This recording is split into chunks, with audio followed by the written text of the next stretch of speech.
Thank you for joining Wars of the Roses. As we continue with Part 12, Epilogue, from The Secret Adam, a study of Nasoraean Gnosis, by E.S. Drower. Epilogue. Ritual observances which concern cleanness and uncleanness described in the Old Testament, and those which appear in the later Jewish Sulhun Aruch, should be compared with similar and equally strict rules governing ritual purity in the Mandaean book Mita Wasuta and the Parsi regulations enumerated by Modi in his book on Parsi customs and usages. The Nasoraean observances are close to the latter, although the methods of cleansing ritual faults and impurities differ widely.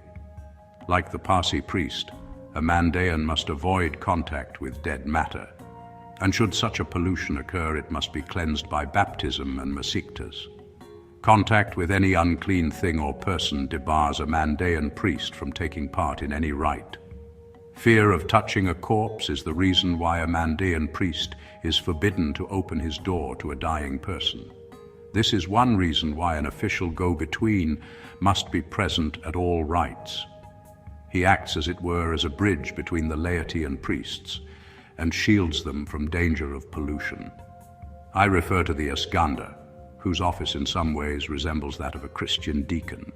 At a baptism, the Asganda takes no part in the rite itself, except at the beginning and end, when he exchanges the ritual hand clasp with the priest, which expresses a form of oath or covenant. This ceremony takes place at every rite, and each time afresh the Asganda goes through a preliminary purification and consecration. The words of initiation, which begin, "Seek and find, speak and be heard," are dictated to him. In the Masikta, the Asganda is allowed to enter the cult hut, into which he takes the outer file when it is required. He must be of priestly birth, and priests have usually had experience as Asgandas before they are crowned.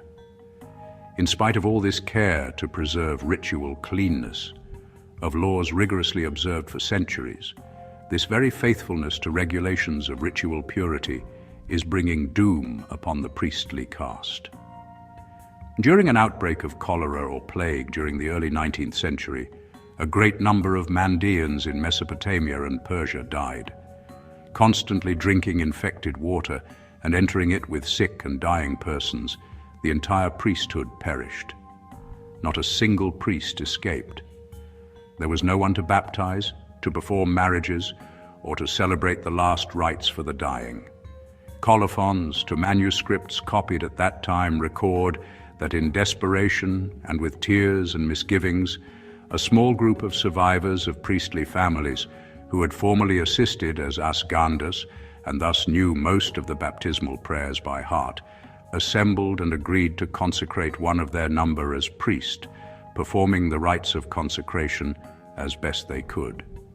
Aided by anxious perusal of ritual scrolls, they set about the task of rebuilding the priesthood. The first new priest, therefore, had no qualified instructor and no proper initiation.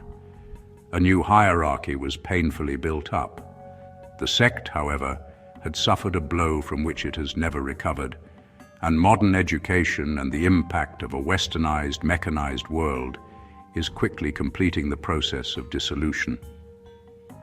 In my own lifetime, I have watched the approach of the end. In spite of one or two devoted priests, at baptismal feasts nowadays, only the very young and very old come forward for baptism. The sons of Ganzibra and priests enter lay professions, and not the priesthood, and like the Mandaean laity who long ago ignored the old taboo, they cut their hair and dress like their neighbors. At birth, marriage and death, a handful of priests still function, but they are nearly all aged men for whom there will be no replacement when they die. Yet, so strong is tradition that it is likely that immersion and certain rites and customs will persist in some form or other even after the religion itself is dead. How strong such traditions are was brought home to me when a few years ago I returned to visit Iraq. Whilst myself a patient in an American mission hospital at Amara, I was told that a Mandaean lad had been brought in from a marsh village. He was desperately ill. Long-neglected bilharzia had reduced him to the point of death. The doctor examined him and told his father that the boy, his only son, was so ill that recovery was doubtful, but that they would accept him as a patient and give him treatment. The father realized that the balance was tipped towards death and wished to take the boy back with him, but the medical staff dissuaded him. The next morning at breakfast, I was told that the father had returned before dawn with a priest and a man who must have been an Askanda. In spite of protests by the night nurse, the sick boy had been dressed in his rasta and carried down into the garden, which is only a few yards from the river Tigris. There, they emptied 3 buckets of river water, one after the other, over the boy, who died there and then of the shock. It fell to me to explain when the father and his friends asked to be allowed to build something outside the door through which the corpse was to be taken out that morning for burial. The something was the mandelta, a low row of 3 reed bundles over which the 4 bier-bearers must step, and which, they said, must remain in situ for 3 days. Permission was eventually granted on an understanding that the hospital could not be responsible if hostile spectators or callers injured or removed the bundles. In reply, the Mandaeans said that they would guard it day and night. Before noon, bier carriers wearing white religious dress arrived. The corpse was carried out over the mandelta, which the priest sealed with his iron ring. See Mandaeans of Iraq and Iran, pages 181 to 184. An old man sat and lay by the reed bundles and kept watch until the 3rd day after death, when they were removed. The family was satisfied.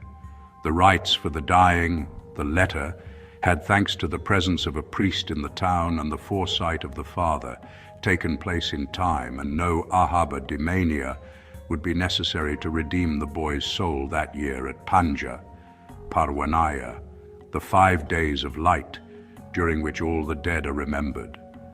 And the dead boy's name would be called out in commemoration prayers with the names of others who had died during the previous year, with the customary phrase which pleads for forgiveness. Forgive him and them their sins, trespasses, follies, stumblings, and mistakes. Appendix. In a scholarly tome, Die Sabier und das Sabim, published in 1856, the Russian scholar Dr. D. Chwolson assembled material gathered from Arab, Persian, and Jewish writings of the early Muslim epoch about the Sabians. Quoting a story told by the Christian Abu Yusuf Absa al-Kafti'i, he deduced that pagans who still worshipped gods of classical antiquity adopted the name as a cloak in order to acquire the protection promised by the Quran to Jews, Christians, and Sabians as people of a book. For the Caliph Mamun had told them, unless they chose to profess one of the tolerated religions, they must become Muslims or die. The erroneous identification of these pretended and pagan Sabians with the real Sabians, who were, according to Chwolson, low, ignorant Mandaeans of the marshes of Iraq, is the main theme of his erudite book.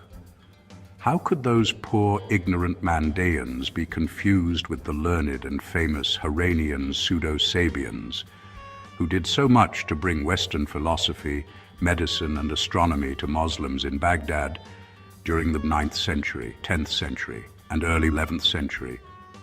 Nevertheless, these men did not become Muslims, but continued to call themselves Sabians. According to Shahrastani's account of them in the Kitab al-Milal, and that of al-Kindi and other writers, the Harranian Sabians satisfied inquiry as to the nature of their religion, with answers based upon Neoplatonic philosophy rather than theology. Their references to biblical figures such as Noah, Seth, and Enos were, Chwolson suggested, thrown in as a SOP to Muslim hearers, and their assertions that theirs was the religion of Agathodamon and Hermes proved both their paganism and their learning.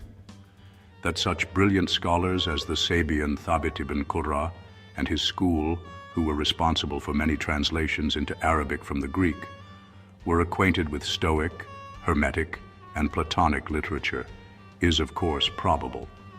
Nevertheless, they may have been no pseudo-Sabians, but genuine members of that sect, Nasoraeans, who practiced baptism and were faithful to the religion into which they had been born.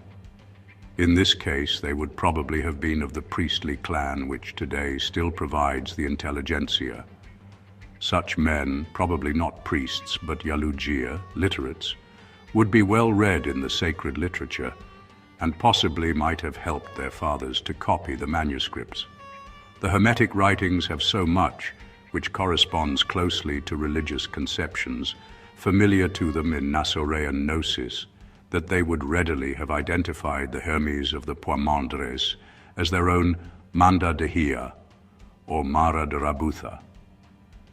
Such passages as that in Poimandres, which speak of the bisexual voc, existant comme vie et lumière in the translation of Festugière and Nock, would be easily recognized by them as the mystical palm tree and wellspring, or perhaps as the bisexual Adam, who was both of these according to the secret teaching. It is hardly to be wondered at if Harranian Sabians gave names such as Hermes or Agathodamon to Muslim inquirers, instead of sacred names which were never to be uttered in the presence of unbelievers. Some Harranian Sabians appear to have truly been pagans, and the term Sabian, as Chwolson showed, was applied later indiscriminately to any non-Muslim, non-Jew, or non-Christian, in the easy, inexact fashion of those who despised such religions and thought them unworthy of serious consideration. In the Fihrist, we are told that in Harran there was intermarriage between false and genuine Sabians, which implies that a number of both were living in that city. Let us consider the names of some Harranian Sabians who became famous under the Abbasids as scholars, physicians, and so on. We find the name Abul Fath al-Mandai, i.e. the Mandaean, and Ibrahim ibn Zahrun ibn Habal al-Harrani, whose son was another Zahrun, and Hilal ibn Ibrahim ibn Zahrun Abul Hussein al-Sabi al-Harini. To this very day, Zahrun is the name most favored by Mandaeans. I know many so called, and it is a name reserved for them. Other names favored by them are Sitil, Seth, Anus, Enos, and Hermes or Hermes, Hermes or Ormazd, although the last is a worldly name, not a Malwasha, baptismal name. It is hardly surprising that the name Hermes, which by Assyrians is used in the form Hormuz and Hormuzd, on account of its Magian connection, should be shunned as a religious name. It never appears in colophons. The Mandaeans were settled round the Tigris, Euphrates, and Karun rivers, with headquarters at Tib. Their neighbors before the arrival of the Muslims were Magians, and although we find Persian names such as Shahpur in colophons, the name Hermes could not, on grounds of orthodoxy, be used for baptism. For a similar reason, perhaps, no prayer or hymn in the Mandaean liturgy is addressed to fire, although a fire is essential for every Mandaean rite, including baptism. Its purity is carefully preserved, fuel receives triple immersion, incense is cast into it, and the sacred bread baked on it. Moreover, it is said that without fire no baptism can ascend to the house of life. To exalt it unduly, however, might have been unwise. Fire temples and Magian priests were close at hand. Thank you for watching, and please don't forget to share, like, subscribe, and comment, and if you can please consider donating to Wars of the Roses. Links to PayPal and Patreon are in the description. Thank you so very much.